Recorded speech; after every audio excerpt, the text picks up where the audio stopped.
días, bienvenidos a una nueva edición de Mesa UP. A partir del domingo 31 de marzo, Lima Metropolitana y 9 regiones entrarán nuevamente a una inmovilización social obligatoria, a la que se suman otras medidas como cierre de centros comerciales y restricciones en los viajes interprovinciales. ¿Puede la economía de las familias peruanas resistir una nueva cuarentena? A ello nos encontramos con Carlos Parodi, profesor de Economía de la Universidad del Pacífico, y Jorge Carrillo, docente de Pacífico Business School. Bienvenidos. Muchas gracias. Gracias por la invitación, Nancy. Para comenzar con esta entrevista, sería súper importante abordar una pregunta. Empezamos con Carlos.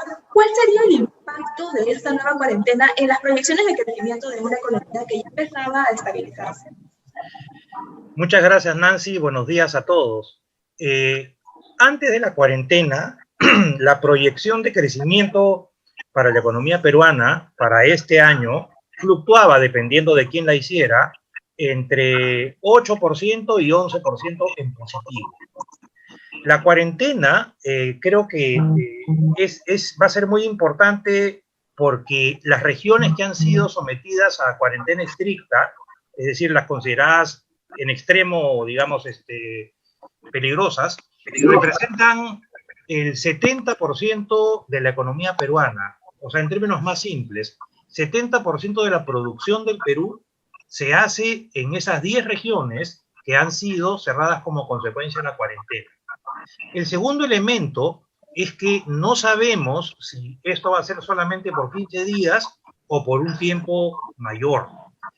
El tercer elemento es que si buscamos algún patrón de referencia para saber qué podría pasar, podemos tomar probablemente la segunda quincena de marzo de 2020, que fue cuando nos pusieron en cuarentena estricta. Y lo que se probó ahí es que más o menos cada día, aunque estos son estimados gruesos, ¿no? Cada día se pierden más de 500 millones de dólares aproximadamente en producción y ventas. Por lo tanto, esto implicaría que cualquier proyección que se haga va a depender, uno, de si la cuarentena dura 15 días o más. Dos, qué tan rígidas son las medidas.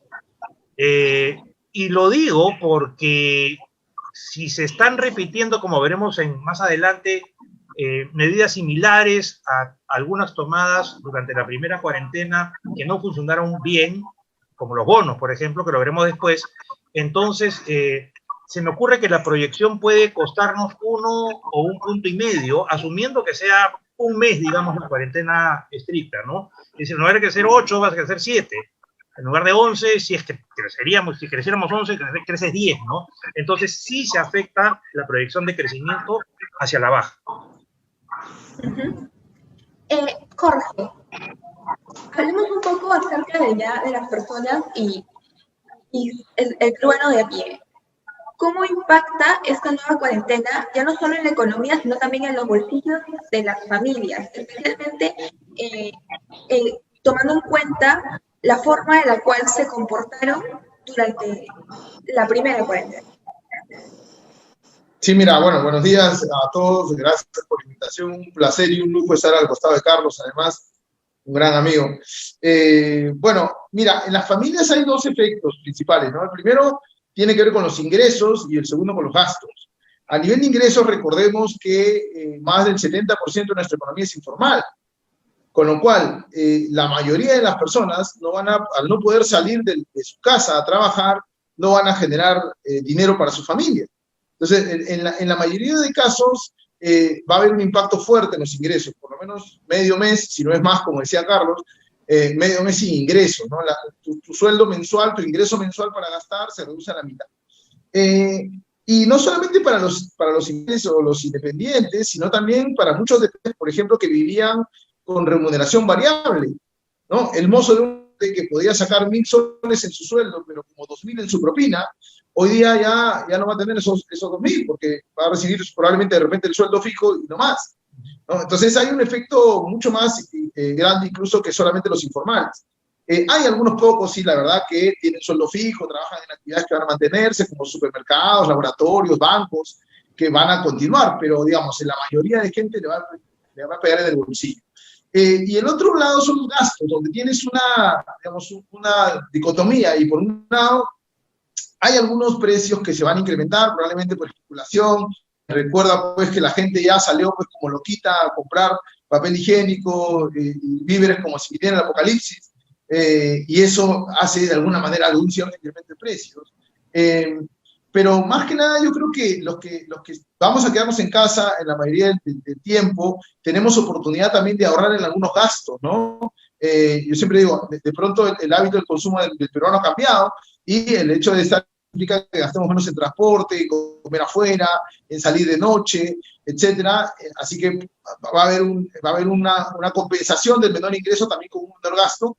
Sin embargo, en las sumas y restas, pues es un saldo negativo, ¿no? Las familias van a verse golpeadas económicamente, y por eso es que mucha gente está en contra de la cuarentena, ¿no? Se anunciaban marchas en contra del tema, porque, claro, le pega a la mayoría de peruanos en el bolsillo, ¿no? A todas las personas que nos están viendo en este mes, las invitamos a dejar sus preguntas en los comentarios. Carlos, se ha anunciado el despliegue de una serie de medidas como el bono de 600 soles y medidas de alivio tributario para las empresas. ¿Son estas medidas suficientes para poder amortizar ese impacto que va a tener esta cuarentena en la economía después de haber pasado ya mucho tiempo ya también en cuarentena y después de que la economía ha sido muy golpeada en el 2020? Y luego también la economía, ¿no? O sea, el Perú todavía tiene una caja fiscal lo suficientemente fuerte como para poder sostener este sistema de bonos y de apoyos paliativos. A ver, gracias por la pregunta. Lo primero que hay que decir es que todavía hay bonos pendientes de entrega de octubre del año pasado.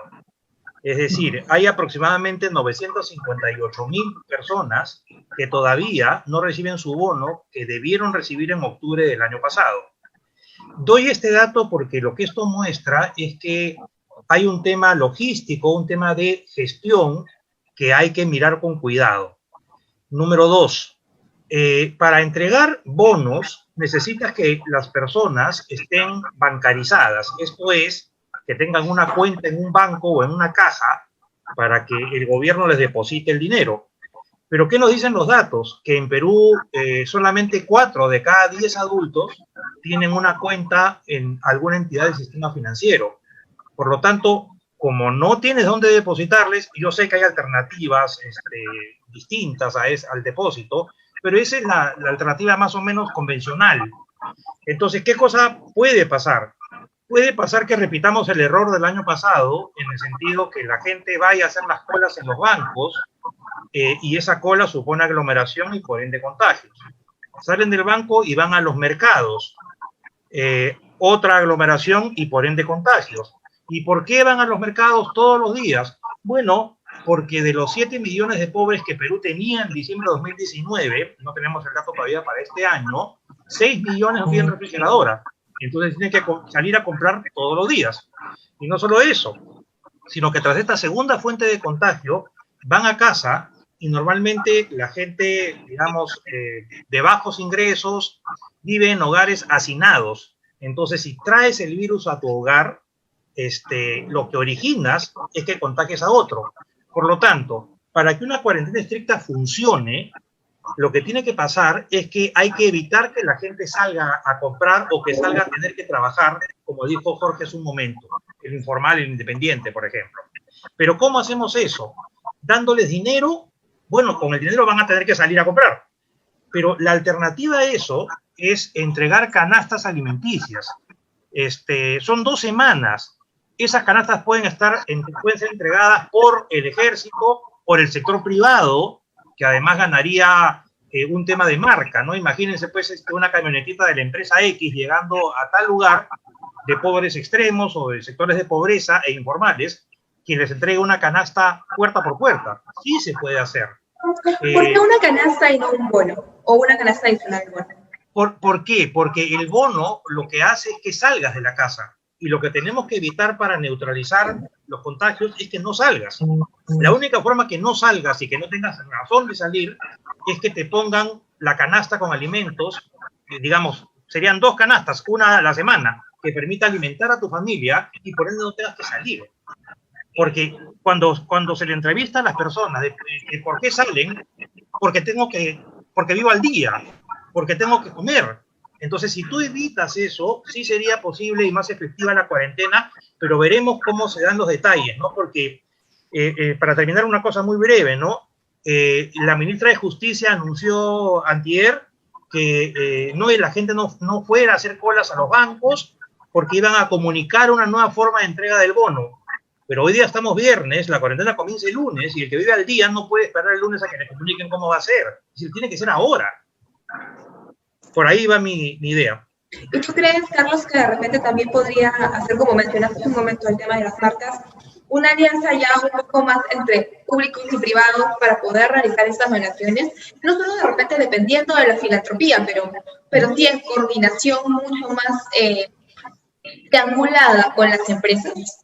Mira, Nancy, cuando uno ve la experiencia de las cuarentenas en otros países de diferente nivel de desarrollo, puede ver desde Nueva Zelanda hasta Uruguay, puedes ver desde Estonia hasta la ciudad de Guayaquil en el Ecuador. ¿Por qué fueron exitosas reduciendo rápidamente el tema de los contagios? Porque cooperaron sector público con sector privado. Acá el mayor mensaje, Nancy, que hay que dejar es que este no es un tema ideológico.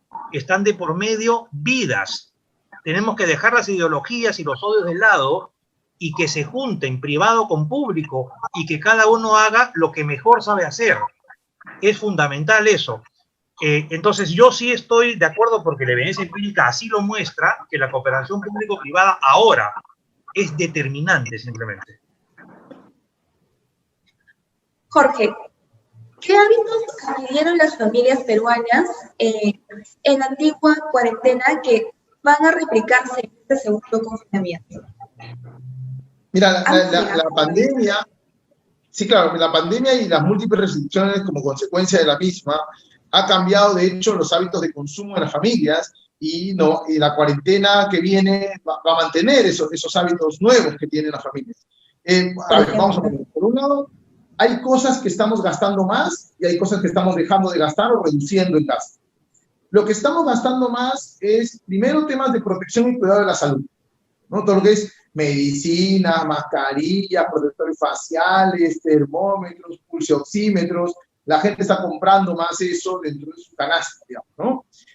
Los segundos son productos de limpieza y aseo personal, ¿no? Alcohol, desinfectantes, jabones, etc.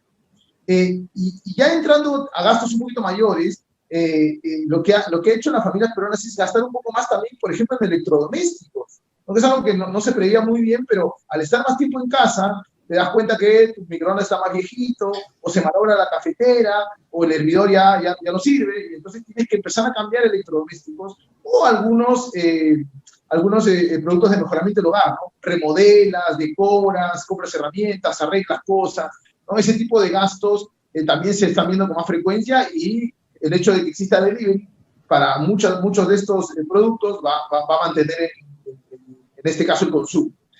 Hacia el otro lado tienes lo que ya no estamos gastando.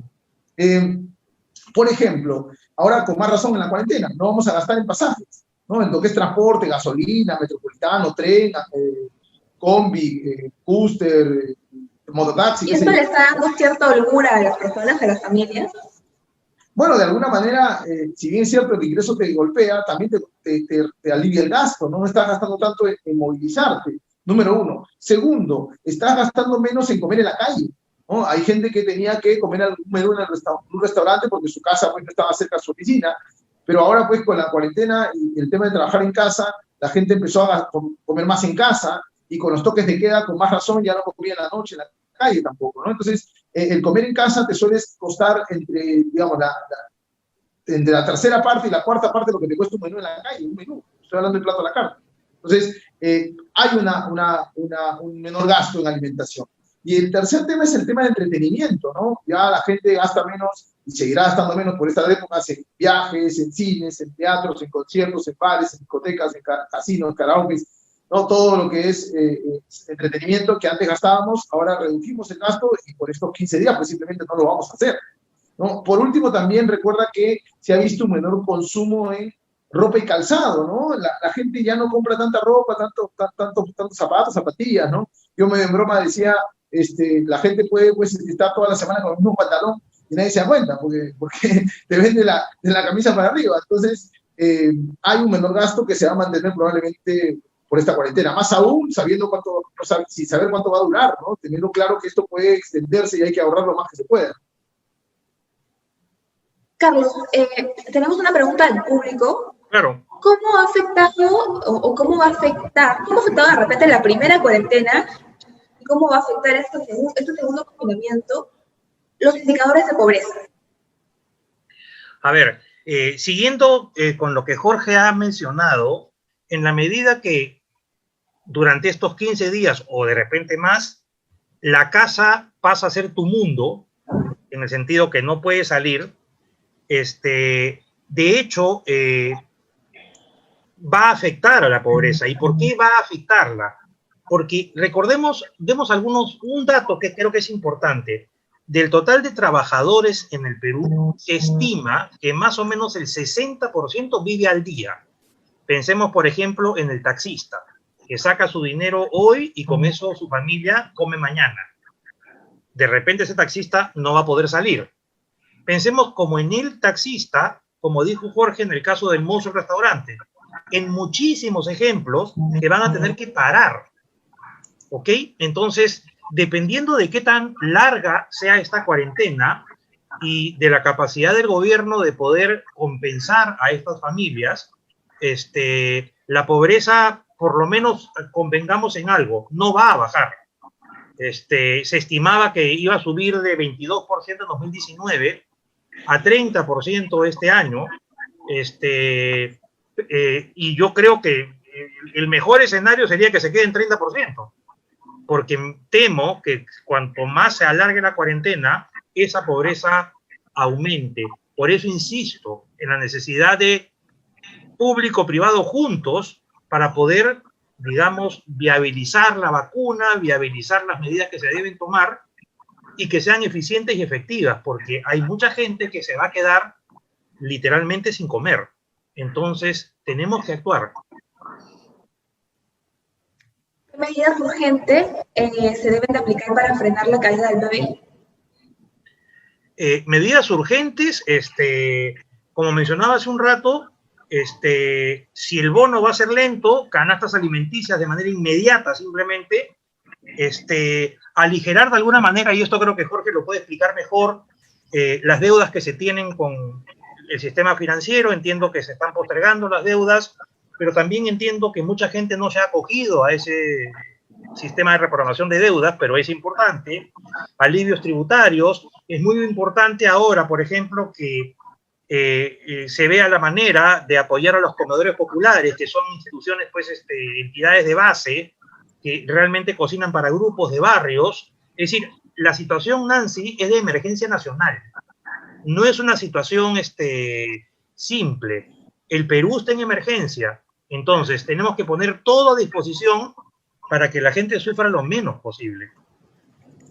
Jorge, el tema de las deudas, ¿tú nos podrías explicar desde el punto de vista ya financiero un poco mejor esta situación? Mira, es cierto, como bien decía Carlos, este tema es urgente de mejorar, de replantear, porque por un lado tienes a las empresas, que finalmente son las que contratan a las personas y las que generan el trabajo de muchos dependientes en el Perú, tanto formales como informales. Y muchas de ellas, por ejemplo, vienen pidiendo a gritos que se extienda el plazo para empezar a pagar Reactiva Perú, ¿no? Cerca de 500.000 de empresas se financió con este crédito blando del Estado y tenía un periodo de gracia de 1 año, pero que vence en junio, en algunos casos en julio. Pero muchos no se han recuperado, ¿no? La campaña navideña no ha sido lo que muchos esperaban. Este mes de enero, pues, ha sido un mes de remate de muchos productos, no han tenido buenos márgenes, y febrero, pues, le metes una cuarentena de 15 días por lo menos y los terminas de ahogar. Entonces, muchos gremios empresariales están explicando que el Reactiva Perú, que se iba a empezar a pagar ahora en junio, se prolongue por lo menos 6 meses más, ¿no? Darle un aire por lo menos hasta la campaña de Navidad del fin de año o ya hasta el año que viene. Eso por el lado de empresas. Y bueno, reactivar FAE-MIPE, que ya terminó como plazo, pero el gobierno anunció que iba a haber la posibilidad de replantearlo y de lanzar una segunda versión, ¿no? Por el lado de las personas, en cambio, lo que se ha hecho es ampliar este programa de garantías COVID-19. Este es un programa que recuerda que salió en octubre la norma, en noviembre salió el reglamento, fue el único programa en el cual estuvieron de acuerdo el gobierno con el Congreso, el gobierno del expresidente Vizcarra en su momento, pero demoró mucho en la activación. Los primeros préstamos se han dado recién este mes, en la quincena, y la vigencia era hasta el 27 de enero. Entonces era absurdo pues tener un programa para 15 días. Con lo cual lo que ha hecho el gobierno el día de ayer ya es ampliar esta vigencia hasta el 31 de marzo. Pero hay un detalle. Este programa es un programa muy limitado. ¿A qué me refiero con eso? No aplica el gran universo de deudores. Acá te piden dos requisitos. El primero, que tiene mucho sentido, es que haya sido un buen pagador hasta febrero, o sea, hasta febrero del año pasado, ¿no? O sea, que a partir de marzo, que empezó la cuarentena y todo el tema de la pandemia, dejaste de pagar, lo cual podríamos interpretarlo como que no es que no quisiste pagar, sino que no podías pagar, porque te quedaste sin trabajo, entraste en suspensión perfecta, se te redujo el sueldo, tu negocio ya no vende lo mismo, ¿no? Entonces, no es que no querías, es que no podías, pero hasta febrero del año pasado estabas como buen pagador. Ese requisito me parece totalmente razonable. Pero el segundo requisito ya tiene que ver con el volumen de deuda que tú tengas en el sistema, y ahí viene, creo, el problema. Lo que te piden, por ejemplo, por un préstamo personal, una tarjeta de crédito, es que al 31 de agosto tu deuda total en el sistema sea máximo 10.000 soles. Claro, y hay muchas familias pues, que deben mucho más que eso, y no van a entrar al programa porque su deuda supera los 10.000 soles al 31 de agosto, han tenido que recontraendeudarse por la crisis económica producto de esta pandemia. En el caso de MIPES, por ejemplo, el tope máximo es una deuda de 20.000 soles al 31 de agosto también, que también resulta siendo poca para lo que han tenido que endeudarse muchas empresas pequeñas. Y en el caso del vehicular, no importa la deuda vigente, sino el monto original es hasta 50.000 soles, y en el caso de hipotecarios, hasta 250.000 soles de monto original, pero no entran en este programa aquellos créditos que tenían ayuda social como un vivienda y techo propio. Entonces, el universo, si te das cuenta, es muy pequeño, ¿no? Eso por un lado, eso es lo primero que habría que replantear en este programa. Y lo segundo es el tema de lo atractivo que puede ser para un banco, ¿no? Este programa lo que le dice a los bancos, a las financieras, a las cajas es: yo te voy a garantizar una parte del préstamo hasta el 80%, siempre y cuando tú reduces la tasa.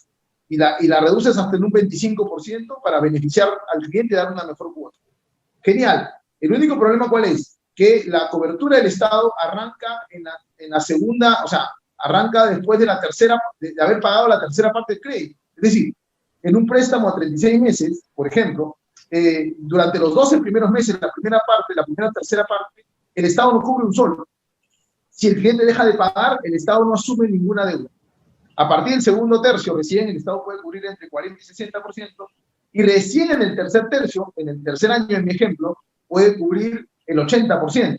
Y eso no resulta muy atractivo para la banca, pues, porque dice: oye, si el cliente deja de pagarme los 3, 4 primeros meses, el Estado no responde, y encima le bajé la tasa. Entonces, no, mejor no.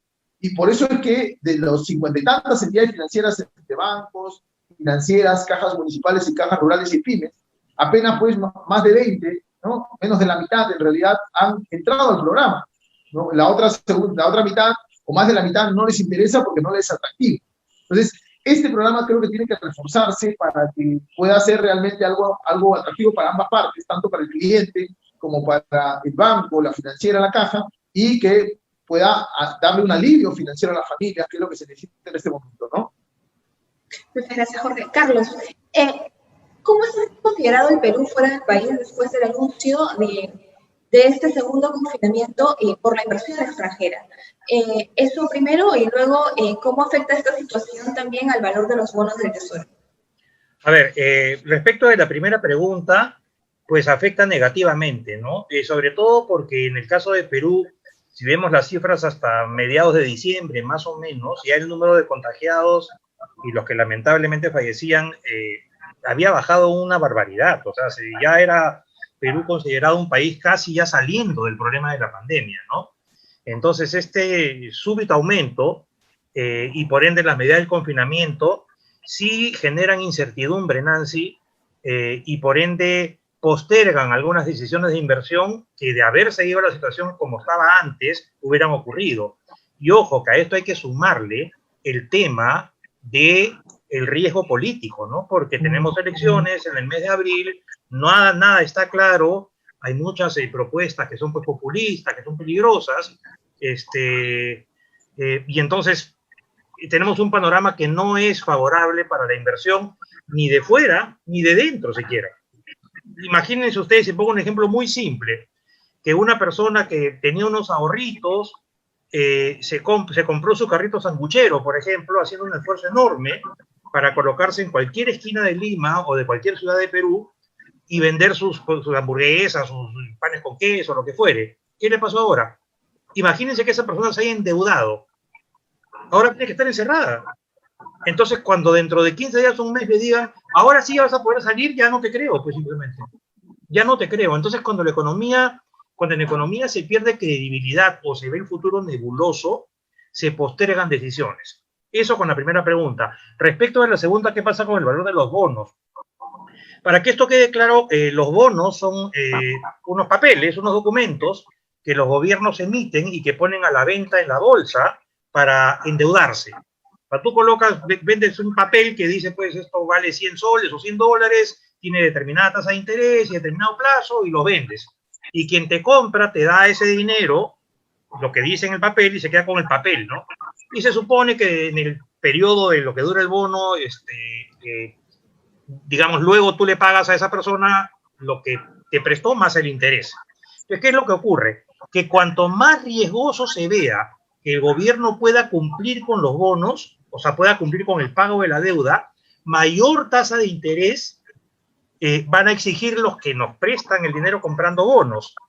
Y uno dirá, bueno, pero eso no es el gobierno, a mí no me importa mucho. Es que sí nos debe importar, porque el gobierno, para obtener ese mayor dinero, que pague esa mayor tasa de interés, toma dinero de nuestros impuestos.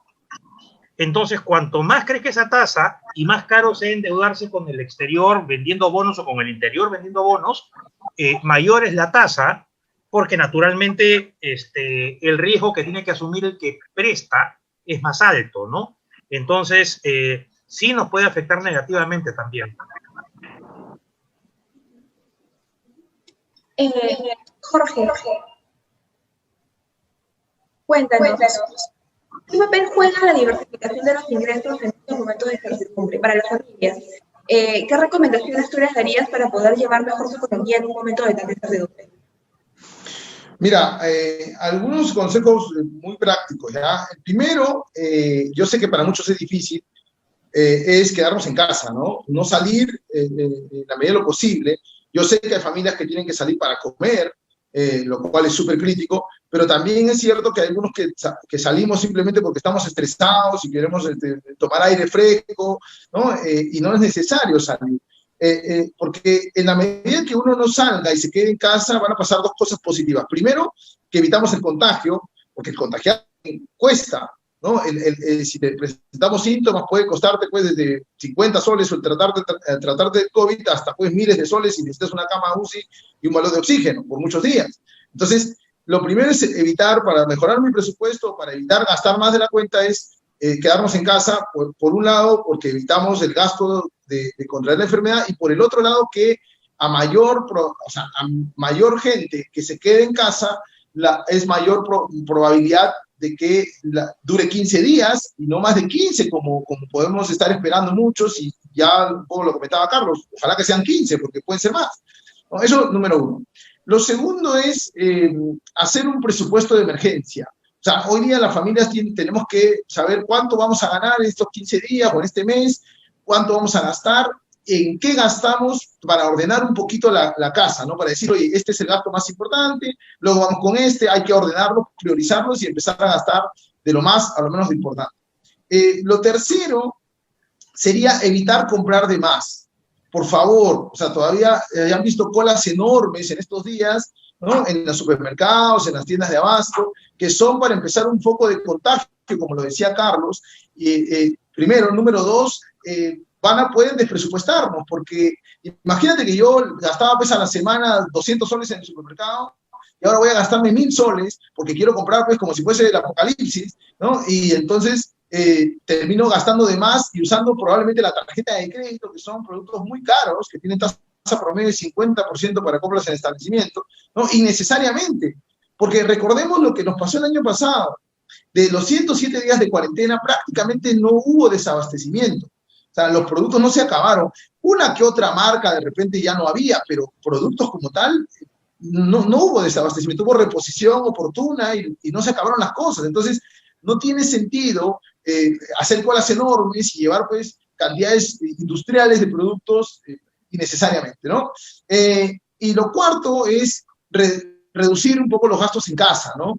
Nosotros es una buena oportunidad para empezar a racionalizar en casa, desde desenchufar los electrodomésticos que no usábamos, como el cargador de celular, por ejemplo, cuando sacamos el celular del cargador lo dejamos enchufado, ¿no? Y eso consume parte que provoca incendios. El tema de ahorrar en el agua, ¿no? Cerrar, te estás lavando los dientes, cuando estás enjabonando en la ducha, cuando estás lavando los platos, hasta ver la posibilidad de reutilizar algunas cosas, ¿no? ¿Qué puedo reciclar? ¿Qué puedo reutilizar? ¿Qué es estrictamente necesario? ¿No? Es un problema cuando uno gasta a veces, cuando uno tiene plata, pues no se fija en lo que está gastando, pero cuando estamos en crisis es la época donde tenemos que empezar a racionalizar, ¿no? Y por último, solo para cerrar, es importante poder informarnos sobre las medidas económicas que da el gobierno, ¿no? Ya hablaba Carlos de los bonos, del programa de pago de tributos, porque a veces uno no se informa y termina tomando malas decisiones o no enterándose, ¿no? Decía un poco, Carlos comentaba, ¿no? La gente haciendo colas enormes en el Banco de la Nación porque cree que ya tiene el bono y porque no se ha informado bien, porque no pregunta bien. Entonces es importante saber qué beneficios, a veces no conocemos estos temas y dejamos oportunidades de poder tener un alivio financiero o económico en la familia, ¿no? Carlos, tenemos una pregunta del público. ¿Qué opinas del BCR, del Banco Central de Reserva, que continúa bajando las tasas de referencia? Y para esto sería bueno de repente explicarle a las personas que nos están viendo, de todas maneras, qué es una tasa de referencia. Claro, la tasa de referencia, también llamada tasa de política monetaria, es una tasa de interés a través de la cual los bancos se prestan dinero entre ellos o alternativamente el Banco Central le presta dinero a un banco comercial. ¿Ok? Esa tasa, antes de que comenzara esto de la pandemia, hablo de febrero del año pasado, estaba en 3-4% al año. Esa tasa ahora está en 0.25. Es decir, si un banco o si un banco comercial o una caja le pide dinero prestado a otra caja o a otro banco, entonces la tasa que se cobran entre ellos es 0.25. Yo podría, digamos, creo que a lo largo de todo este año la tasa se va a mantener en 0.25 porque lo que se busca es que entre liquidez a la economía. Porque si es que la tasa de referencia está en 0.25, digamos, es muy barato para un banco pedirle dinero al Banco Central, por ejemplo.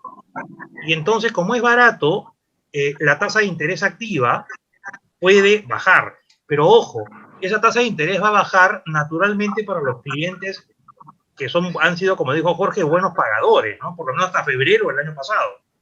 Para un cliente, pues, que tiene, pues, no sé, pues 3 veces incumplió en el pasado y hasta ahora le debe al banco A y le pidió al banco B para pagar al banco A, ese es un cliente para el cual la tasa de interés va a ser siempre alta.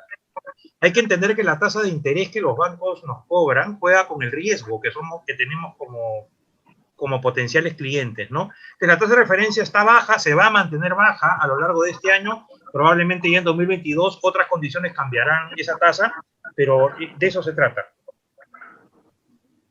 Jorge, ya para finalizar, las personas que tienen de repente algún tipo de ahorro y desean protegerlo, en estos momentos de incertidumbre, en los que hay mucha fluctuación, ¿qué tipo de productos podrían ser convenientes para ellos? Y no solamente de repente considerando el panorama de la pandemia y la cuarentena, sino también el tema de inestabilidad política que vivimos en tiempo y considerando que vienen elecciones próximamente. Sí, gracias por la pregunta, Nancy. Mira, cuando uno empieza a ahorrar o uno quiere ahorrar, hay diferentes opciones. De hecho, las más seguras, que son de pronto las que uno debe buscar en una coyuntura de incertidumbre como esta, como lo decía Carlos, son algún ahorro, un depósito a plazo o una cuenta de ahorros en un banco, en una financiera, en una caja municipal o en una caja rural. ¿Ya? Hoy día en el Perú existen 42 entidades entre estas 4 familias que captan depósitos de público y que además, importante saberlo, tienen un seguro. Tienen un seguro que se llama Fondo de Seguro de Depósitos, que cambia cada 3 meses, pero hasta este mes de febrero está en 101.522 soles.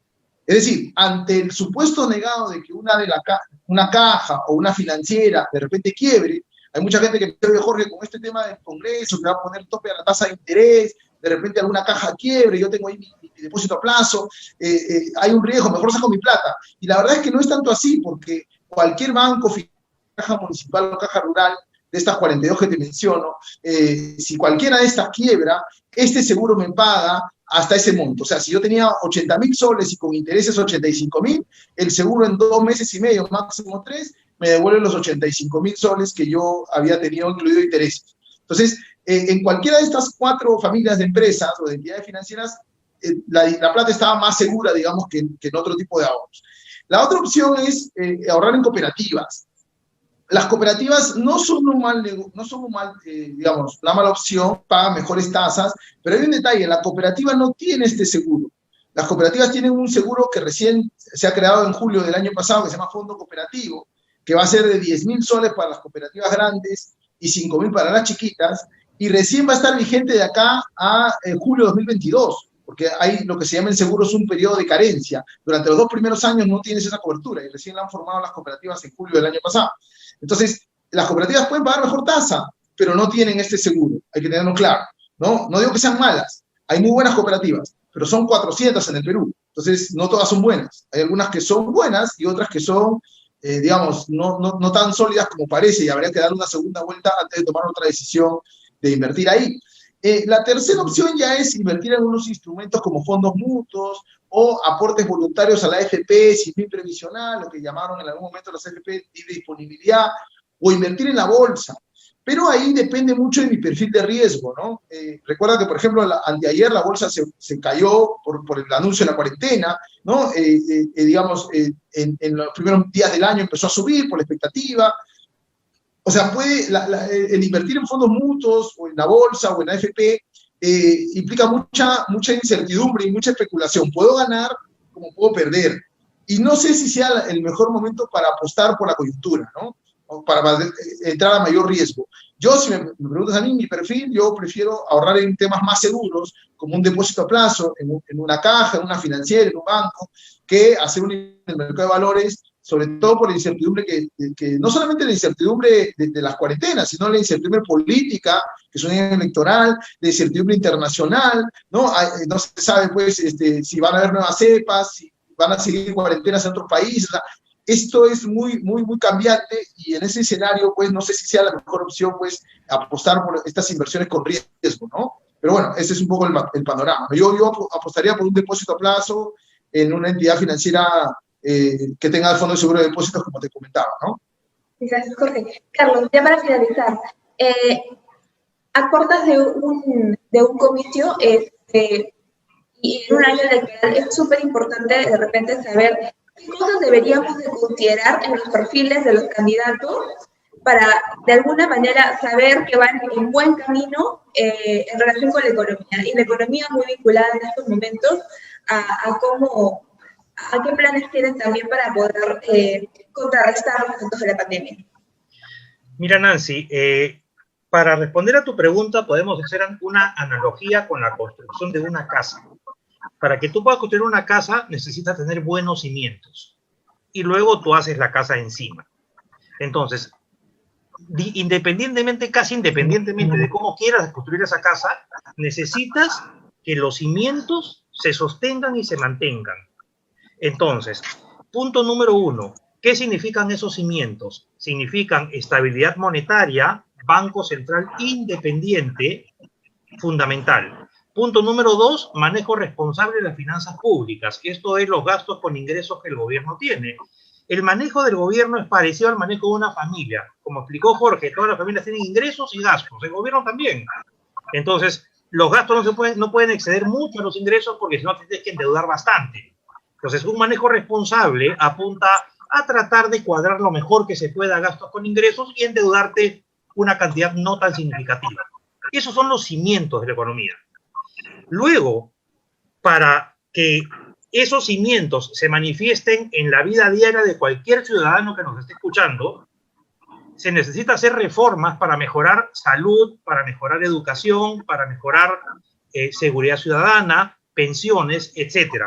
Es decir, el mercado produce la riqueza y con el pago de impuestos que hace, el Estado con ese dinero redistribuye lo que el mercado genera con el objetivo de mejorar el bienestar de las personas. Por lo tanto, lo que hay que evitar son propuestas que vayan en contra de los cimientos, y la mayoría de propuestas que van en contra de los cimientos son propuestas populistas, que prefieren, digamos, dar un impacto de muy corto plazo, hacer sentir bien a la gente en el cortísimo plazo, pero pasados 3, 4 meses, aquellos que se suponía que se iba a beneficiar terminan siendo perjudicados. Necesitamos mejorar la gestión del Estado.